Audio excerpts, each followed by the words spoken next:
Multimilioneri nga Istogu, Ylber Bllakaj, është sulmuar fizikisht mbrëmjen e 2 prillit në një kafeteri në Istog.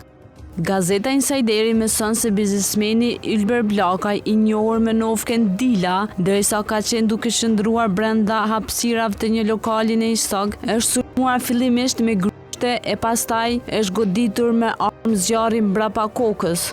2 të dyshuarit që tashme janë arrestuar për rrahjen e biznesmenit janë Naser Raci e Leotri Musliu.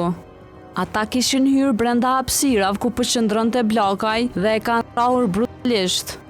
Insideri ka publikuar detaje ekskluzive lidhur me sulmin.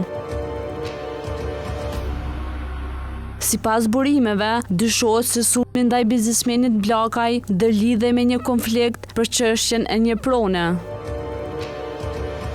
Pas hetimeve që ka zhvilluar policia dhe prokuroria, i dyshuari Leotri Musliu ishte arrestuar 2 ditë pasi ka ndodhur sulmi, ndërsa i dyshuari i dytë, Naser Raci, është arrestuar me 7 prill.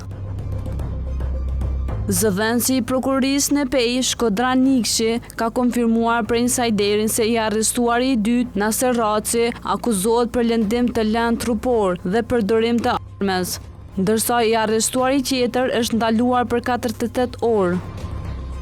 Nikshi shtoi se ai ka pranuar fajësinë dhe se ai ka qenë vetëm pjesëmarrës në këtë rast. Sipas të dhënave në ARBK, Ylber Bllakaj figuron të jetë pronar i disa bizneseve, kryesisht i njohur në fushën e ndërtimit.